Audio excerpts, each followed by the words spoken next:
welcome to EPG Pathshala.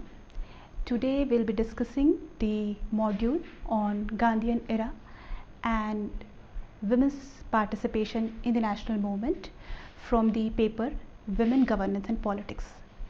In this module, we'll try to develop an understanding regarding the nature of national movement during Gandhian era and the role of women played in different Gandhian movements. We'll also try to have a critical look on the nature of women's participation during this phase. By the 20th century, when we look on the national movement, we find that it had taken shape of an organized movement. While during the moderate phase, what do we see? That movement was confined to a small group, that was elite educated class. But with the advent of extremist phase, we find a major change took place in the nature of national movement. The partition of Bengal proved to be a very major event in changing the nature of national movement. The launch of Swadeshi movement penetrated down the national movement into different sections of the society. But this movement took shape of a mass movement in true form only with the arrival of Gandhi, who had a very rich experience of working with masses in South Africa, and he knew the importance of mass power.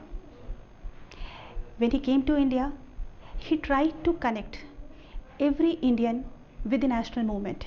He brought the issue of poor, illiterate, peasantry and working class into the mainstream, so that the scope and base of the national movement can be extended. In India, he started his satyagraha from Champaran, a very small place in Bihar, where he fought for the cause of farmers against the exploitation by British indigo planters. Then he chose Kheda in Gujarat, again for the local farmers, and then Ahmedabad mill workers. From such satyagrahas, he tried to connect ordinary men and their issues with the national movement, and on the other hand, he created a base for the national movement at the grassroots level. He made it clear that in order to be part of the national movement, one need not to do big things and big sacrifices. Rather, he can be or she can be part of the national movement from their given role, space and occupation. In fact, what Gandhi tried to do was, he tried to connect every space, role and occupation with the national movement. And this approach created a new space for women in the national movement. We cannot say that before arrival of Gandhi, women were not visible. They were. In fact, by the time Gandhi came to India, women had already been emerged as a very strong force within the Indian National Congress. The scattered attempt of different women groups to protect women's interest was taken shape of an organized women's movement, and to make women's voice audible at the national platform, already Women's Indian Association was formed in 1917. But what we can see, that these women who were visible, they were representing a particular class, that was elite educated class. Still, the illiterate, the poor, the rural women were excluded. Gandhi tried to include this excluded section of women in the movement.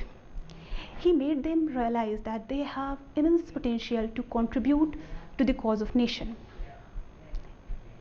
Women's ability to nurturance, their love and their ability to self-suffering, according to Gandhi, would prove them to be the best soldiers in non-violent satyagrahas. Gandhi could understand the nature of Indian traditional society and therefore made it clear that in order to be part of the national movement, they need not necessarily coming out of the private realm. Rather, they can be part of the national movement from their familial roles and from the private realm. And perhaps this was the reason why Gandhi's appeal for women's participation in national movement did not meet with much opposition. But one point which is very significant to note is that Gandhi brought a major change in the nature of the private. Why? Because he made this private politically conscious. He transported the public concern to the private, and therefore the private did not remain anymore the dull sphere where the household chores has to be performed in a very routine manner. Rather, it became politically conscious. And when we look at the formal entry of women, ordinary women, in the Gandhian movement, we may see at the agitation against the Orluk Act. The Orluk Act of 1919 was an open attack on individual liberty and legally enabled the government to arrest and to detain Indians only on the ground of suspicion and to keep them in prisons without trial. The act was fiercely opposed throughout the country. Opposing the act, Gandhi declared April 6, 1919 as the date for general strike. He appealed women of all classes and communities to take part in satyagraha against the act. The massacre of Jallianwala Bagh on April 13, 1919 resulted into increased anger among women against the British rule, especially in the province of Punjab, where women were the major sufferers.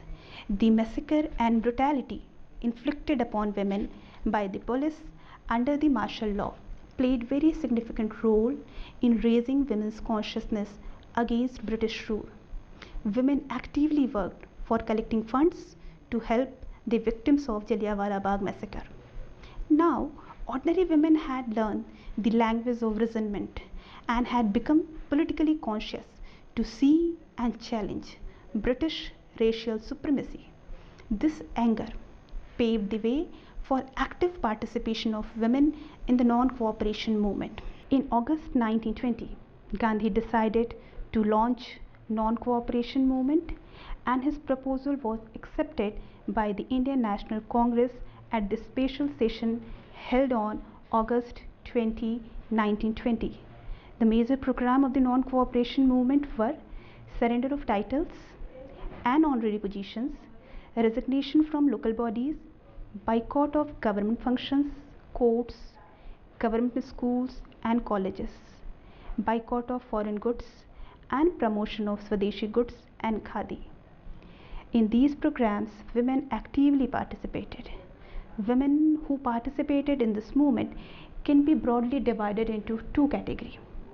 First, those women who worked for promotion of Swadeshi and boycott of foreign goods from within the domestic sphere. Second, those women who came out in the public sphere to support the movement. Women even started making their own organizations like Rashtriya Stri Sangh, which worked for promotion of khadi in Bombay. Women's participation increased rapidly in the movement. The All India Ladies Conference at Ahmedabad was attended by 6,000 women who came to listen to Bayamma, who appealed women to join Congress as volunteers. The participation of women was not limited to any specific province, rather was a nationwide feature. But the nature of participation varied from province to province. In Bombay and Calcutta, women actively picketed at liquor shop, but in Punjab, nature of women's participation was little different. They did not go picketing liquor shops, nor did they court arrest. During this phase, numerical strength of women in the Indian National Congress was also increasing. 144 women delegates attended the 1921 Congress session. In 1922, the Bengal Provincial Congress Committee session was presided over by a woman, Basanti Devi. In addition to this, a special girl volunteer corps under the headship of Durgabai Deshmukh was formed.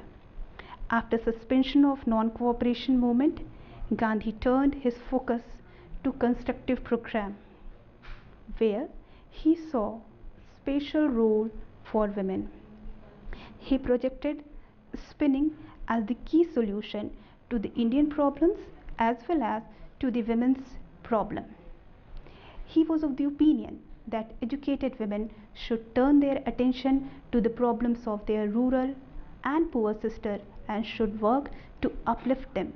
He appealed to educated women to descend from their western heights and come down to India's plain, and argued that these questions of liberation of women, liberation of India, removal of untouchability, and the like resolve themselves by penetrating into the villages and reconstruction, or rather reformation of village life.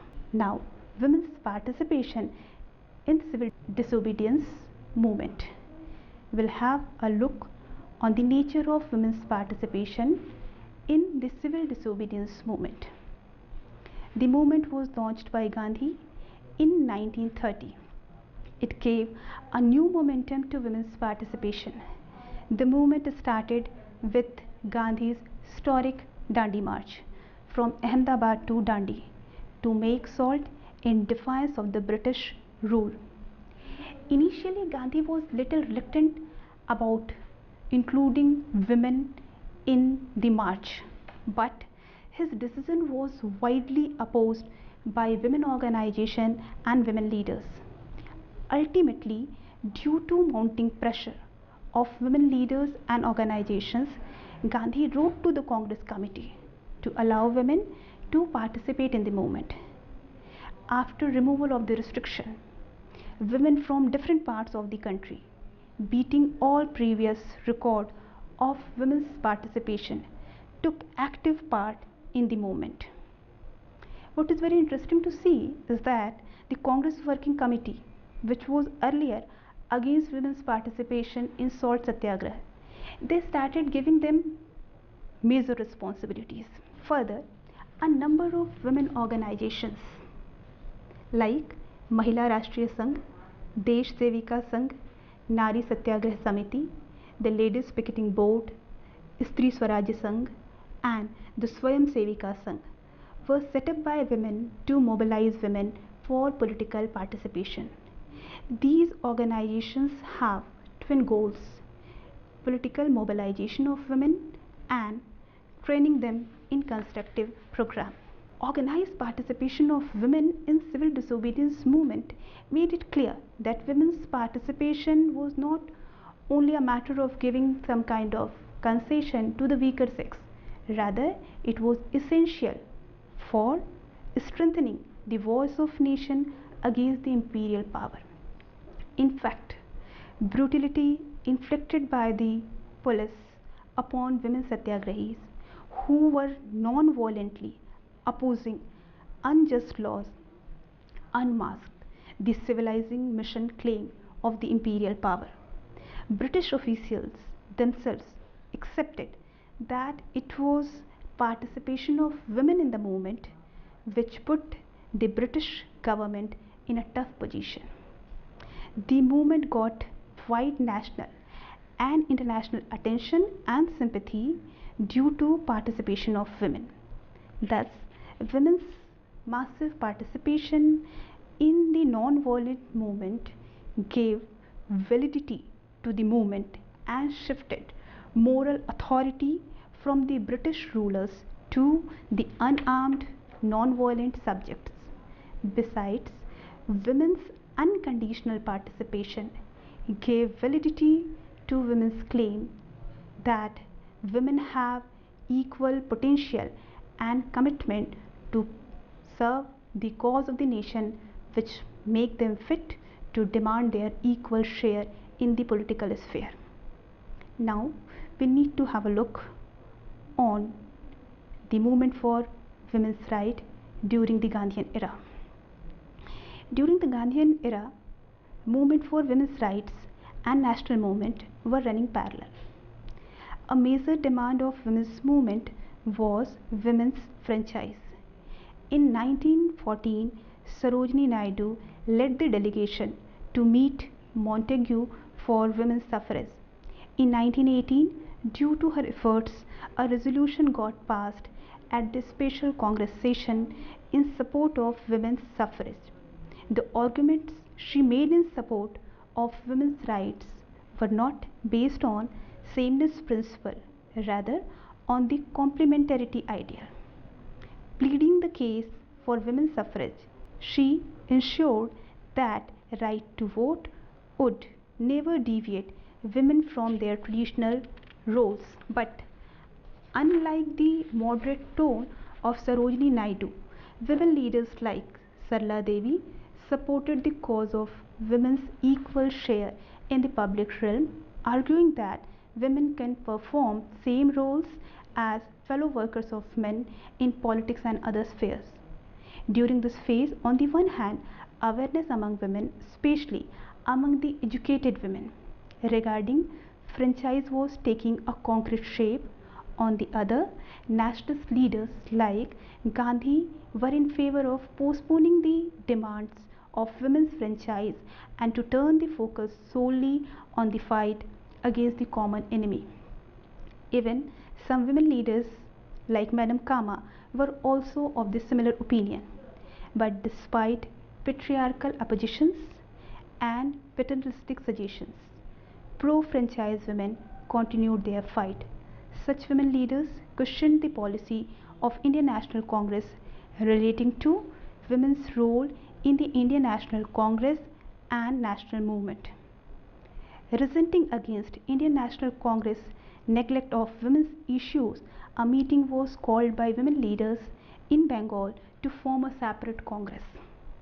Sarla Devi Chaudrani stressed on the need of separate congress for women and gave a call to women to join the worldwide women's movement. Resenting against the limited role given to women by Congress in the national movement, Sarla Devi Chaudrani said, Congress assigned to women the position of lawbreakers only and not lawmakers.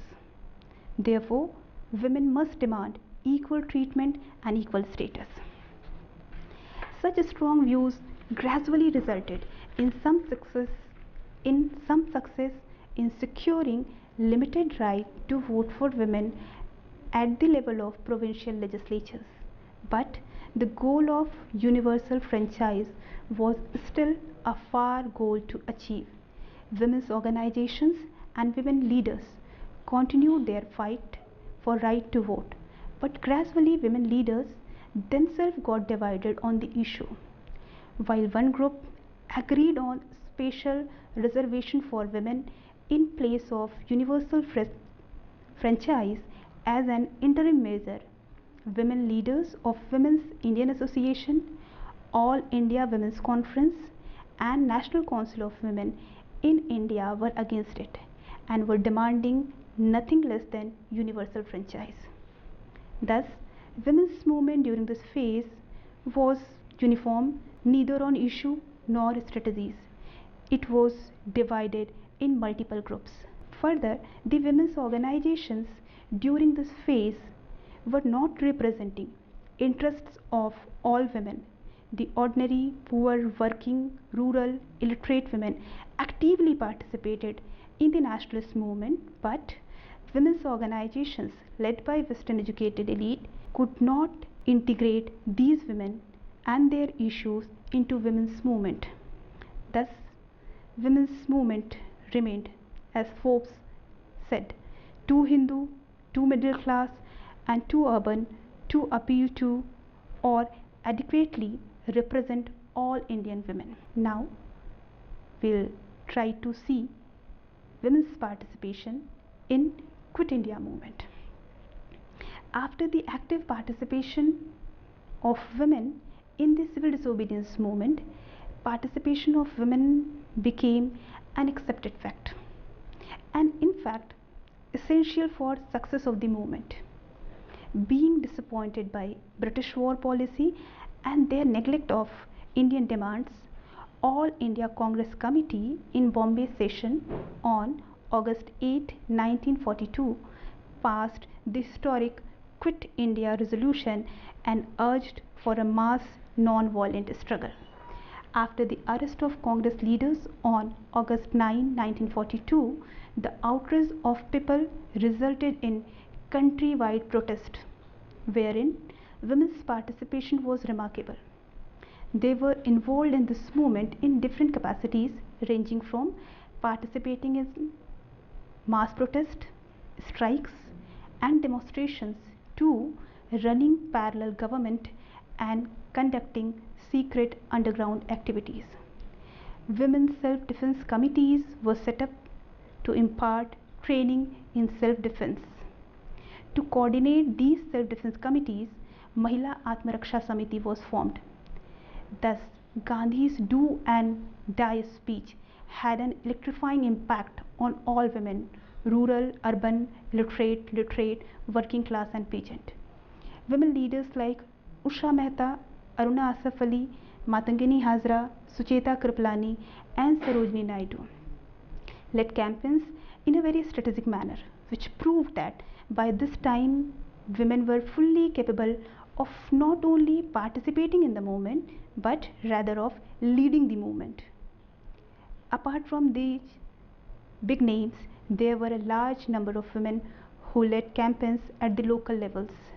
Usha Mehta, who joined the movement as volunteer, set up a radio transmitter, Voice of Freedom, to broadcast news of protest and arrest, which became a major medium of spreading patriotic feelings.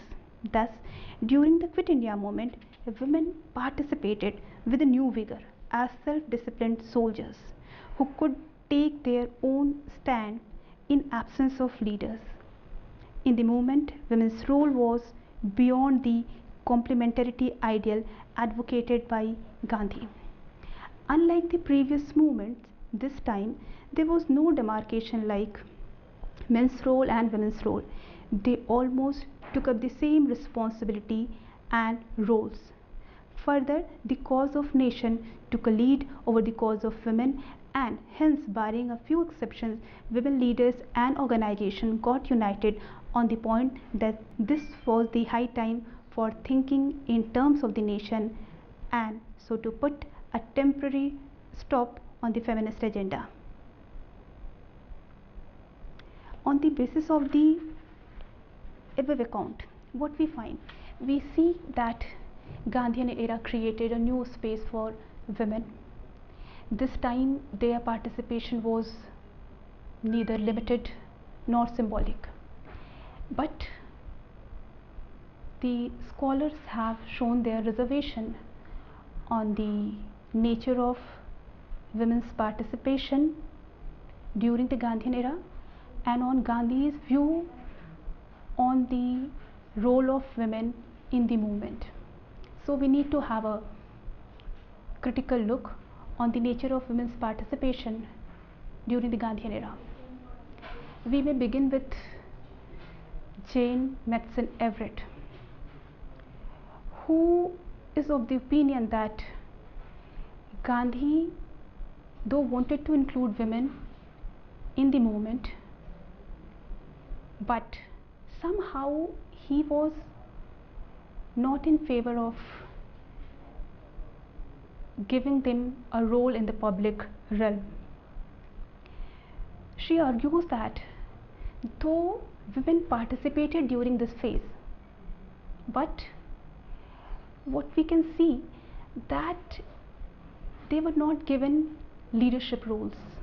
Everett criticizes Gandhi's idea of complementary sex roles which support different sets of duties and roles for men and women.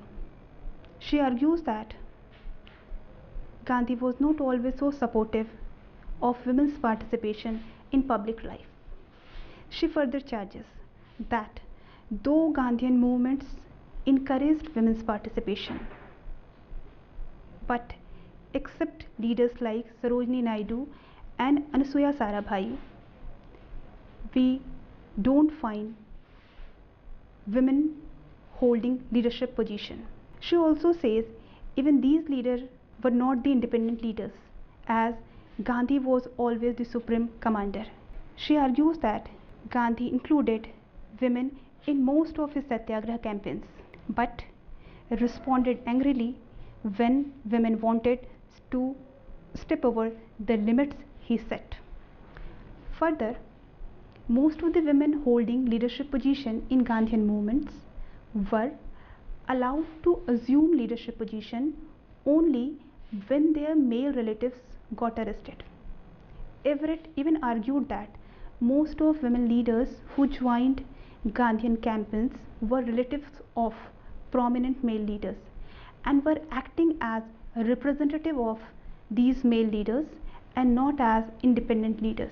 Similar arguments have been made by Gail Omvett, who argues that Gandhi, though was an advocate of political revolution, but wanted to keep the Indian social structure and relations intact and thus appeared to be a conservative in the social realm. Thus, Gandhi wanted, according to Omvett, a political revolution without social revolution. However, despite the above criticisms, it cannot be denied that the Gandhian era unfolded new vistas for women in the political and public realm and created a niche for women in post-independence Indian politics. Madhu Kishwar writes that Gandhian movements created for women a new dignity in public life, a new confidence and a new self-view, and thus transformed women from passive object to active subjects or agent of reform. So, students, now we need to have a quick look what we have discussed.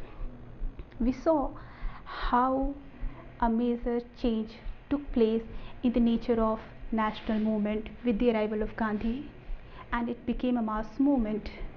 It became everyone's movement, and this created a new space for women. Women across different sections, class, caste, race, religion participated in the movement. Women's ability to love, nurturance and self-sacrifice were projected as their special attributes to be the perfect soldiers for the non-violent satyagraha. Gandhi was not in favor in the initial phase for giving same role to men and women. He was an advocate of complementary sex roles. He also made it clear that women need not to come out of the private realm necessarily, rather they can be part of the movement from the private realm itself. But one point is very significant, that he politicized the private sphere. When we look at different Gandhian movement and women's role in that, we may find that there is slight change in the nature of women's participation that is very significant to note. During the non-cooperation movement, women participated throughout the country, but we may find regional variation in their participation. In the civil disobedience movement, their participation was very organized. A number of women groups were formed, and even women assumed leadership roles. This was the phase when the national movement and the movement for women's right or the women's movement were running parallel. What we find that women's movement during this phase was divided on many issues and different groups. And when we come to the Quit India movement, we find that women participated with a new vigor. All previous records of women's participation in different movements were beaten up by women's participation during this phase. This time they moved beyond the complementary sex roles. There was no demarcation like men's role and women's role, and they became the leaders of different groups. That was a major change to see. Thus, we may conclude that Gandhian phase created a new space for women, opened up new vistas for women, and most importantly, converted them from passive object to active subject. Thank you.